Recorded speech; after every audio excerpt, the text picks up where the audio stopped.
Alright, so I guess this video is going to be a little bit different from usual because I think from now on I just want to share more of me, more of how I got to where I got to, my learnings and experiences along my data journey, but I guess my journey just in personal life. So I'll kick it off, I guess, with my data career. So how did I actually become a data analyst? By the age of 27, I would say, I think is when I got my first data analyst role. When I was at uni, I was quite aimless, to be honest. I didn't know what I wanted to be. I moved to London and I did my bachelor's in economics. And when I finished my bachelor's, I had no clue what I wanted to do. So if you're sitting at home and you haven't figured it out, it's absolutely fine. I'm turning 30 this year and I feel like I'm starting to figure it out, and I'm still relatively young, I would say, or old, depending on how you look at it, because 30 is, it's definitely not my early 20s anymore. But anyway, so I finished my bachelor's and I went off to do my master's degree because, to be honest, when I finished my bachelor's, I thought I had no skills. I just didn't know what I wanted to do. So I was lucky enough, I guess, to go and do my master's. I did it at St. Andrews. And I went into the master's really with only one purpose, is just so that whilst I'm doing my master's, I can put it on my CV and then I can apply for jobs within specifically the banking industry. So the way my master's degree looked like, at least for the first 6 months, to be honest, I didn't study anything from the curriculum. I just applied to jobs, more and more jobs. I think overall I applied to 1,000 jobs, maybe even more, because I really only had one goal. I wanted to get a job so that I can make money. That was it. By March time, I was able to secure a role and I was really happy about it. And then I started studying. Well, about 2 months before that, so in January I started studying for the midterms and everything. Yeah, this is how I got into banking initially. So I started out as a risk graduate, which is not specifically, like a super data related role, but indirectly I was working with so much data within the credit risk world that it was such a steep learning curve because I learned how to use Excel. I learned to code in SQL, or rather SAS, which is, well, I guess it's like a SQL language as well. I learned to code in Python. It was just a great experience, overall. I was on a 2-year graduate scheme, 4 6-month rotations. I actually didn't finish the whole thing because when I was in my 3rd rotation, I rolled off, and I rolled off into a role within investment banking. So I did my bachelor's in London, and then I did my master's in St. Andrews, which is up in Scotland. And then I started out my career in Edinburgh, which is in Scotland as well. And then, to be honest, I got a bit bored of just living in Edinburgh. I think it was getting a bit quiet for me. So I was looking for a move back to London. It's a little bit more exciting. So that was back in 2020 January when I started my role in investment banking. And then 2020 April is when COVID hit, or maybe even March, and then everything came to a, dead stop. And then I moved back home for a couple months, and that was a great time for me to reflect, I think, on my life and everything in general, just like most people. It was the first time in about almost 10 years, I would say, that I was able to spend so much time with my family, with my childhood friends. Yeah, and then after that, I just realized I wanted to do something a little bit different, which is why I just got an insights analyst role. So I decided that investment banking was not actually the thing I wanted to do. I still wanted to stay within finance, but not investment banking per se. So I moved into this hybrid strategic data role called insights analyst, where I was basically just looking at metrics on where we could cut costs and how we could better reallocate those resources. Obviously a lot of data, super ad hoc. It wasn't a data analyst role per se. And then as I was evolving in that role, I realized that data is the thing I want to work with. But not just data within any industry, data specifically within the financial services industry. Then I saw a job posting for a data and analytics analyst role. And this is how I ended up in my current role. I think I've been in this role for I think how long now? Almost 2 years coming up, I would say. And I really enjoy it. Like, what I do is just so diverse. I get to visualize things, you know, I get to speak to stakeholders, so it's not just about crunching numbers. Actually, most of my job, and I would say the most difficult parts, they're not just about crunching numbers, they're about understanding the business problems, you know, speaking to people. I like the company that I work for, good work-life balance, you know, I get to work from home, though I do go to the office sometimes now. Every 2 weeks, I'm in the office. Our office is actually really nice after the COVID office revamp. When I go, it's okay, I guess. I wouldn't say it's the most enjoyable thing in life.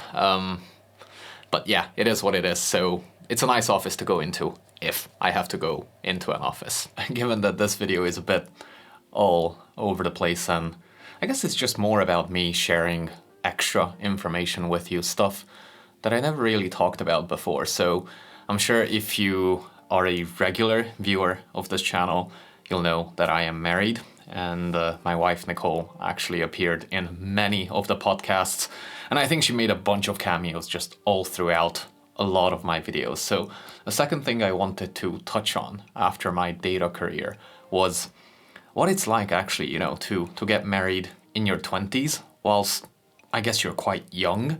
So nowadays, obviously, when you get married at the age of, 26 for me, maybe? So I got married in 2022. Never mind, I was 28. So that's when I got married. I think it's considered quite young. Nicole was maybe even just 24 when we got married, so she was even younger than that. So what it's like, actually, you know, to be married at this young age. And there is no right or wrong, right? Like, this is just my experience on marriage and life and everything. I can really separate out my life to the time before meeting my wife, Nicole, and to the time after I met her, because she changed the way I look at life. Before meeting Nicole, I was a workaholic. Like, I just thought there is no other thing outside of work. That was it. I had nothing else. And then meeting Nicole, I realized that there is more to life. Now, don't get me wrong though. Before meeting Nicole, I was alone, but I wasn't lonely. I simply just, throughout the years, realized that I don't need many friends because, to be honest, friends come and go. Like, it's all good when all of your friends are doing well and you're doing well, and you know, you guys have a great laugh, spend money together, go out and have fun. But when things are not going that well, and I'm sure, you know, as we all become adults, things sometimes, they just get rough. These are the times when I realize that it's family, to me at least, that matter, you know, who matter the most. Some friends who are really close to me, and I will do, you know, anything and everything for them. But other than that, I realized I just don't need that many friends. I didn't have the luxury to sit around and go out all the times. Before meeting Nicole, in the first, I would say, 3 years of my career or 2 years of my career, I put in at least 6-7 years of work, if not more. I woke up at 5:30, and I studied, I worked, I just worked on improving myself continuously. Not for a day, a week, or a month, for years. And yeah, I mean, I enjoyed that, because sometimes I think you just need to realize that people who say that, you know, work-life balance is important and maybe life-work balance is more important, I completely agree. But at some point in their lives, those successful people put in the hard work as well. And I think I've been listening to a lot of podcasts recently on very, very successful people. And no matter what their niche is, no matter what they do, no matter what types of jobs they have, the one thing I always find they all do is they fail again and again and again, and then they get up and try again and again and again until they succeed.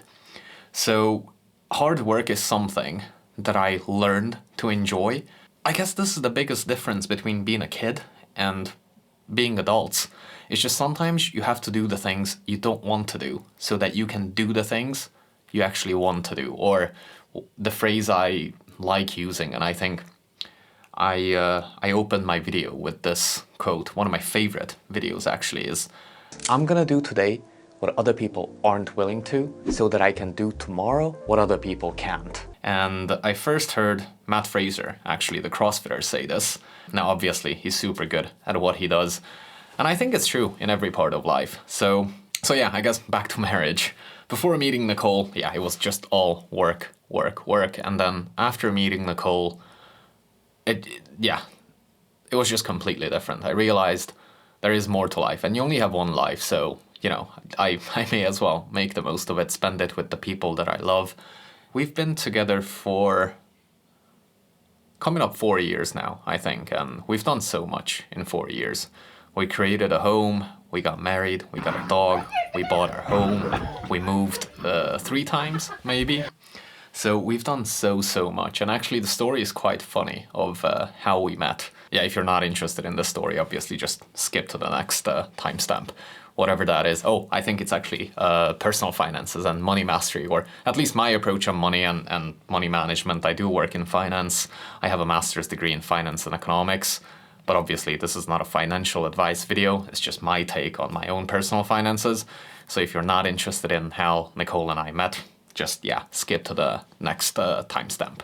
But if you are interested, then I was actually, in 2020, I was back in Hungary, and we started messaging on Hinge. We met on the 8th of August in 2020 because I really wanted to meet her. So by then we were speaking for quite a couple weeks. I remember it was 4 o'clock in the morning. I woke up, still in Hungary. I went to the airport to catch my flight. Around 8 o'clock, I landed in the UK in London. At 10 or 11 a.m., I met her at Liverpool Street Station, which is just a relatively big train station in the center of London.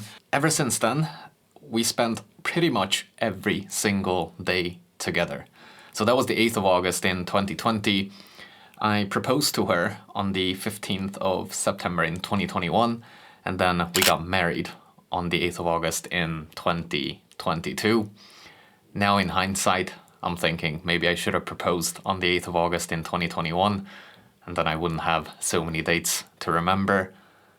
But yeah, we moved from London all the way to the Lake District in the UK. So basically we moved from down south all the way up north. We live in a beautiful place. Great views. We like hiking. We like being outdoors. You know, people are nice here. It's quiet. It's just the kind of life we enjoy now. So if I look at my life before meeting Nicole versus my life now, there's just a drastic change, right? I was living in London.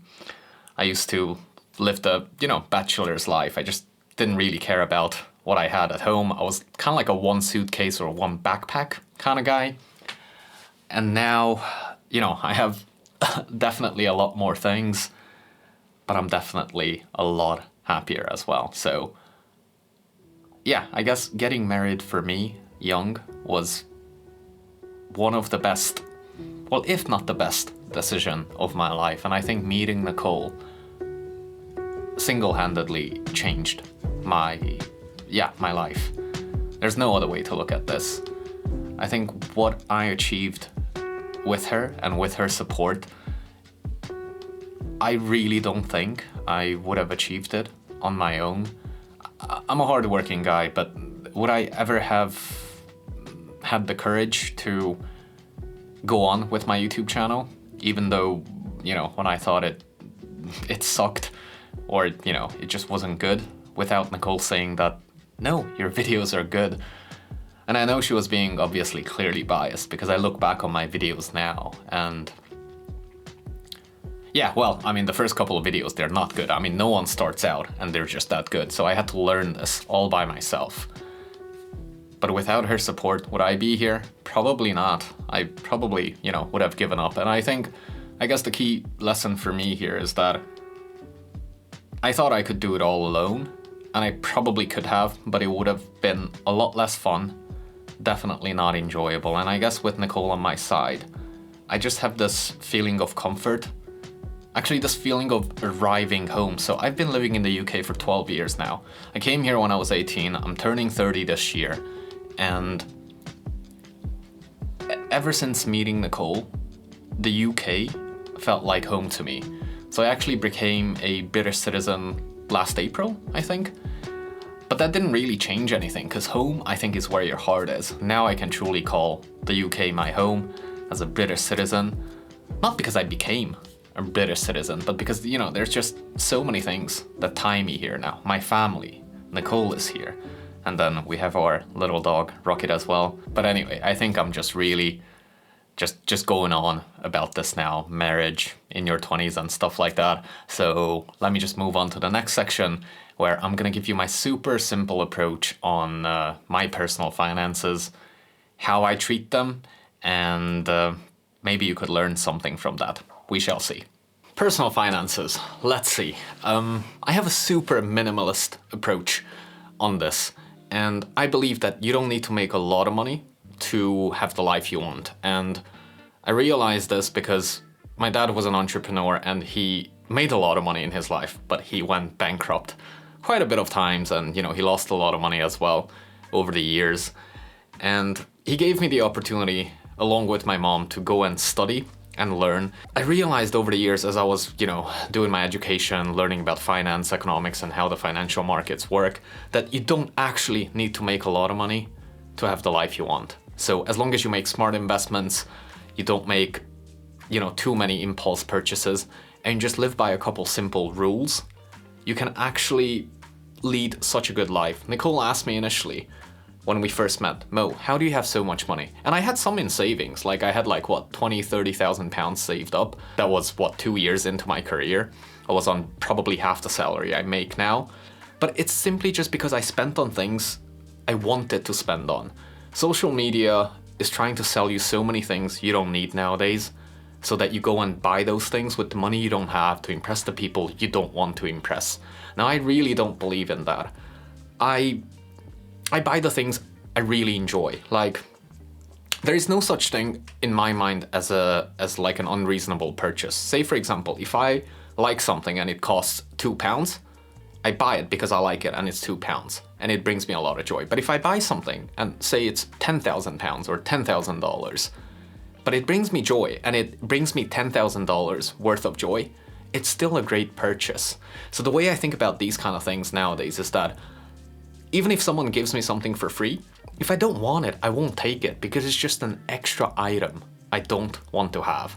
To be honest, I never thought about owning, you know, yachts, luxury boats, expensive cars. I really don't care about those kind of things.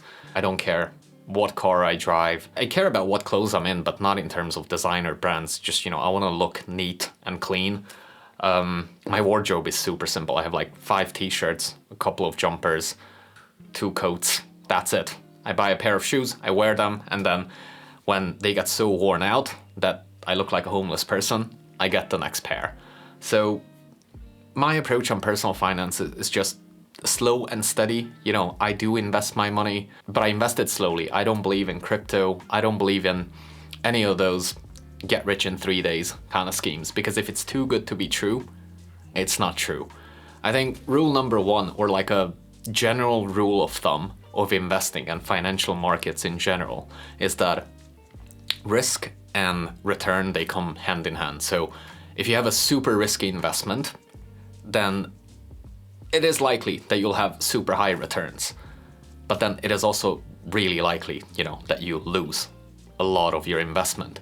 Whereas if you have something that's slow and steady, like, say, for example, financial markets on average, adjusted for inflation or not, have been growing anywhere between 5 to 8% each year. So if you just throw in $100, it might be 105 or 108 next year. But if you don't do anything with your money, inflation just eats it up. Like, inflation right now, say if it's 10%, if you have $100 right now, next year, you'll only have 90. And then you have the compounding effect and it'll be just worth less and less. I mean, that is a very simple example of it. So how much money you make shouldn't necessarily stop you from living a good life, because I think it's all about making conscious decisions. Like, another really simple example, when I go into the office, or when I used to go to the office, I didn't used to buy coffees. I made my own coffee. I like having 2 coffees a day. So one coffee is like, what, $4. If I buy 2 coffees a day, that's $8. If I go in 20 days a week, I used to go to the office every day, I'm spending like $160 just on coffee now. In a year, that's so much money, right? And I'm not a lazy person, so I'll just make my own coffee. And I enjoy making my own coffee anyway. So yeah, just make sure you make purchases that actually mean something to you. And the best way, I think, to do this is to spend your money on experiences. Because cars, you know, they come and go. The moment you buy the car, it's actually the worst investment of your life, unless you're buying classical cars. Because the moment you buy the car, it depreciates by so much, right? When you buy a brand new car. Even tech, you know, phones and all these kind of things. Like the stuff I have, it's like, I think you've seen it before. This is like a secondhand iPhone 14 Pro Max. And a lot of my stuff is just secondhand because sometimes I just don't feel like I need the newest stuff. I really don't. I believe in buying experiences, you know, going on trips, or just creating memories that no one can take away from you. I think those things are priceless, and those are the things I really enjoy spending on, because no matter what happens, people cannot take it away from you. And those are really the kind of things I enjoy. I think I said this before. Investing in yourself is also one of the best things you can do. And the earlier on you invest in yourself, into your education, or into any kind of skills you want to learn, the exponentially more benefits you'll have. Like, it's just early on in your career, if you work hard, it'll pay off in the future. Like when you see people who are 30 years old or 35 or 40 and they're super successful and they tell you that, nah, it's okay, just chill out, you know, take it easy. They say that because they've already worked really hard without a day off for a decade or two by then. And I'm telling you sometimes, right? I'm telling you that you gotta enjoy the journey. Sometimes you have to just ease off a little bit. And I say that because I've already been through it. So take it with a pinch of salt, obviously, but mental health and work-life balance is really important, because at the end of the day, if you feel miserable doing all the things and spending all the money, then what's the point? And yeah, I think that's it, maybe on personal finances. It's really simple. Basically just buy the things you actually want to buy. Maybe do this. Do a 15-second rule or a 30-second rule. Think about it. Like, do you actually want to buy it when you want to make an impulse purchase? Think about it for 30 seconds. Do you still want to buy it? Okay, then maybe buy it. Or you could just wait 2 weeks and then see if you really want it. Because I think there's a difference between just wanting stuff for the sake of wanting it and really wanting stuff. So I think I've changed my wife's, Nicole's, perspective on personal finances as well. I just said, we buy things when we need it. Not for birthdays, not for Christmas, not for, you know, whatever. If we need something, as in genuinely need it, like say if I needed a camera because I need to film, I would just go and buy a camera. That's it, period. Because I need one. I would still do my research and I would buy it secondhand. Actually, this camera I'm filming on, this is an Sony FX30 and I bought it secondhand. Guess what? So yeah, I needed a camera, I bought a camera. But yeah, there's a difference between, say for example, needing things and wanting things and really wanting things. So when Nicole just wants something, I'm like, okay, do you really want this? You already have one of these. And then she's like, do you know what? I thought about it for a week and I don't want it. But then there are things that she returns back to and she mentions it again and again and again. And I guess those are the things she really wants. So those are the things I'm like, do you know what? Okay, let's get that. Because there's a huge difference between wanting and really, really wanting something. Because if you really want something, I know whatever we buy, it'll give her so much joy. So we just go ahead and buy it. And I think that's everything from me for today. I think this is gonna be like a new thing that I'm going to trial, just a bit more about myself, what I think about, well, I guess data, careers, life, finance, health, productivity, whatever, everything. I know today was a bit of a brain dump, but if you liked it, make sure to stick around because I'm gonna have a lot more of these coming up. Thank you so much for taking a little time out of your day to watch this, and I shall see you in the next one.